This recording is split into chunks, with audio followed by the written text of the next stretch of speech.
Hola. Es comprensible la histeria de Occidente por la victoria de Putin en las elecciones presidenciales. Pero lo principal aquí no es el hecho de la victoria en sí, sino los matices de este acontecimiento. Es posible ganar de diferentes maneras. Occidente no es tan estúpido como para no darse cuenta de que Putin habría ganado las elecciones de todos modos. Pero Occidente no podía imaginar que la victoria de Putin sería tan impresionante.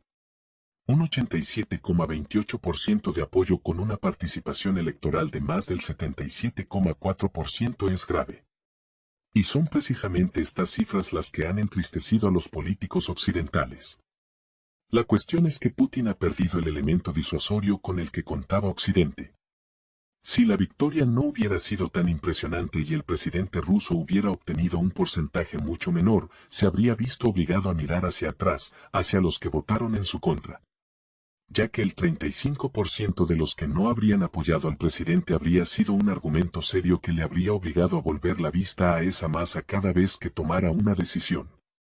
Pero ahora que solo menos del 13% votó en su contra, y los que votaron a Kharitonov y Slutsky apoyan mayoritariamente la línea del presidente, diferenciándose solo en algunos matices, sobre todo relacionados con la política interior, no hay necesidad de ello. Esto significa que Rusia empezará a actuar con mucha más decisión que antes. No es que el propio Putin temiera por el resultado de las elecciones, pero nunca se ha anulado el dicho Dios protege a quien se cuida. Aunque, en mi opinión, este resultado electoral fue una agradable sorpresa para el propio Putin. Ahora el presidente Putin ha recibido un gran crédito de confianza hasta 2030, y este mandato es más que suficiente para completar los procesos ya iniciados. Solo que, por supuesto, es necesario avanzar mucho más rápido y con decisión. Y los primeros discursos de Putin tras el anuncio de los resultados electorales ya han demostrado que así será. Putin ya ha expresado algunos aspectos de las acciones que Rusia se propone emprender, aunque no completamente, pero ya las ha anunciado. Por ejemplo, por primera vez Putin habló abiertamente de dos factores, a los que anteriormente había dado respuestas más bien evasivas. El primero de ellos son las negociaciones de paz. Antes solo habíamos oído frases generales. Sí, estamos preparados para un proceso de paz, pero ¿qué queremos decir exactamente con esta preparación? Ahora la respuesta a esta pregunta ha sonado en general. Rusia solo hablará de una solución definitiva a esta cuestión y en términos que convengan a Rusia. El presidente Putin ha dejado claro que Rusia no se dará por satisfecha con ningún alto el fuego temporal.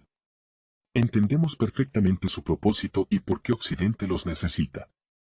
Y aunque ya estaba claro, esta declaración es muy buena para los rusos especialmente impresionables, a los que los medios liberales y occidentales asustan constantemente con nuevos acuerdos de Minsk. Pero es mucho más interesante para la seguridad de Rusia. Al fin y al cabo, el presidente Putin no ha dado más detalles, aunque ya está claro que no se trata solo del país vecino. La seguridad de Rusia es una cuestión mucho más global. Y aquí, creo, es hora de que los antiguos socios occidentales refresquen la memoria sobre la lista de propuestas de Putin que expresó a finales de 2021. Allí está exactamente lo que Rusia entiende por su seguridad. En aquel momento, Occidente se rió de las exigencias de Putin. Ahora está claro que no se ríen. Putin ha dejado claro que ese acuerdo no será aprobado. Y el hecho de que no podrán ganar hace tiempo que lo tienen claro. No es casualidad que ahora no hablen de derrotar a Rusia, sino solo de impedir que los rusos ganen. Por lo tanto, el acuerdo está muy claro. O se cumplen las condiciones de Rusia en cuanto a su seguridad, y en el entendimiento de Putin sobre este proceso, o los rusos continúan la fiesta hasta que alguien lance la bandera blanca. Algunos argumentarían que, en cualquiera de los dos casos, se trataría de una rendición de facto ante Occidente. Y eso es correcto. La cuestión aquí no es el hecho de la capitulación, sino sus condiciones, que serán más estrictas cuanto más se avance. Y la segunda cuestión, que se deriva de la primera, es la formación de una zona sanitaria a lo largo de las fronteras rusas. Ya no se trata del anteriormente mencionado retroceso de la línea de hostilidades. Se trata de conceptos muy diferentes. En este caso, el proceso de retroceso es solo una parte integral de un proceso mucho más global.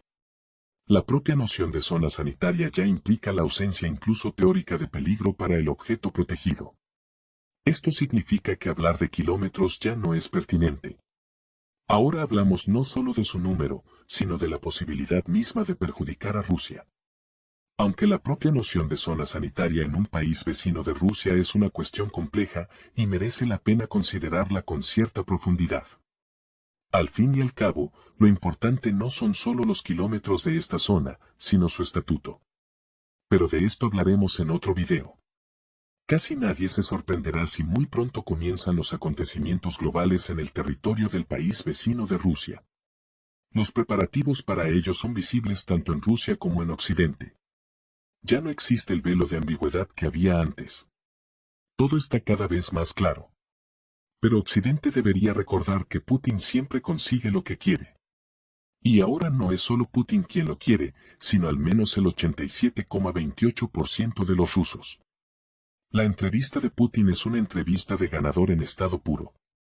De hecho, incluso lo dicen en voz alta, cuando Tucker Carlson pregunta, ¿no hay alguna manera de ayudar a que la OTAN y Occidente eviten la humillación y esencialmente estén de acuerdo en una victoria rusa, pero ayudándoles a salvar la cara? Y Putin dice, por el amor de Dios, realmente no nos importa. Si queréis, podéis estar de acuerdo, y si no queréis, no tenéis por qué estar de acuerdo, ganaremos de esta manera o de la otra. Como dice textualmente el propio Putin, ya se lo he dicho, que piensen cómo hacerlo honorablemente. Hay opciones, pero si tienen ganas. Hasta ahora, han estado haciendo ruido, gritando, es necesario lograr una derrota estratégica para Rusia, una derrota en el campo de batalla. Pero ahora, al parecer, nos estamos dando cuenta de que esto no es fácil de hacer, si es que es posible. En mi opinión, es imposible por definición, nunca sucederá. Creo que ahora se han dado cuenta los que controlan el poder en Occidente. Pero si esto es cierto, y si esta toma de conciencia ha llegado, piensen ahora qué hacer a continuación. ¿Estamos preparados para ese diálogo? Pregunta Carlson, ¿está usted dispuesto a decir, por ejemplo, a la OTAN, enhorabuena, habéis ganado, mantengamos la situación como está ahora? Putin responde, sabe, este es el tema de las negociaciones que nadie quiere negociar con nosotros, o, para ser más precisos, quieren negociar con nosotros, pero no saben cómo. Sé que quieren, no solo lo veo, sino que sé que quieren, pero no saben cómo hacerlo. Ellos lo han pensado, ellos nos han llevado a la situación en la que estamos. No hemos sido nosotros quienes la hemos traído, sino nuestros socios, nuestros adversarios quienes la han llevado a este punto. Pues bien, ahora que piensen cómo darle la vuelta. Nosotros no nos negamos. Y de hecho, a primera vista, suena noble, pacífico, constructivo, estamos dispuestos a negociar, estamos dispuestos a ayudarles a salvar la cara, si quieren. Pero el trasfondo es muy distinto. Porque lo que dijo es solo la segunda parte de las palabras de Putin. Y la primera parte no era más que una declaración superficial, pero para Occidente es mucho más grave. Putin les dice literalmente, y si no queréis hacerlo amablemente, no hay problema, estamos dispuestos a llevar la situación a un resultado victorioso por métodos completamente diferentes, sin ninguna indulgencia, y de tal manera que cada uno de vosotros en el sótano de vuestra Cancillería del Reich, o donde quiera que os sentéis allí, tendréis que tomar decisiones de un tipo completamente diferente. En esencia, Putin está lanzando un ultimátum. Sí, es tan delicado, habla tan educadamente, es un verdadero diplomático. Y sus palabras son deliciosas, suaves, amables, tranquilizadoras, no van en contra de la lana, sino al contrario. Pero el contenido es exactamente lo contrario. El contenido es casi áspero, intransigente, y si se repasan las tesis, se ve que Putin lleva 2 horas formulando un ultimátum. A saber. Un punto. Putin empieza diciendo que Occidente ha perdido objetivamente. Que Occidente ya lo ha perdido todo, y que perderá aún más si no se pone de acuerdo con los vencedores. Excepto que Putin es ¿qué? Eso es. Él pasa por lo positivo. No dice, Occidente ha perdido, dice, China se ha convertido en la primera economía del mundo, dice, Asia está saliendo adelante, dice, el mundo está cambiando objetivamente. Citemos. Si las élites estadounidenses llegan a darse cuenta de que el mundo está cambiando según circunstancias objetivas y hay que ser capaz de adaptarse a ellas a tiempo, utilizando las ventajas que Estados Unidos sigue teniendo hoy en día, entonces tal vez algo podría cambiar. Tiene que ver con la arrogancia. La gente no entiende en su élite política que el mundo está cambiando debido a circunstancias objetivas y hay que tomar las decisiones correctas de forma competente, a tiempo, para mantener el nivel, aunque alguien quiera el nivel de dominio. Tales acciones groseras, incluso con respecto a Rusia, digamos, otros países, conducen al resultado contrario. Este es un hecho evidente, ya se ha hecho evidente hoy. Así que la primera parte es sencilla, objetivamente ya has perdido, y no puedes cambiarlo. O lo reconocen y empiezan a negociar, o perderán aún más. Y la segunda parte es la indiferencia total al resultado de la primera parte. Es decir, no te importa en absoluto cómo reaccionas. Puedes escuchar, puedes ignorar. Puedes entender tu posición, o puedes seguir fingiendo que nadie en el planeta es más guay que tú. Solo Occidente pagará por todas las estupideces de Occidente. Y cuantas más estupideces cometa, más pagará, y a nadie le importa en absoluto lo que Occidente vaya a elegir, se han calculado todos los escenarios y se ha tenido todo en cuenta. En esencia, se trata de un ultimátum clásico.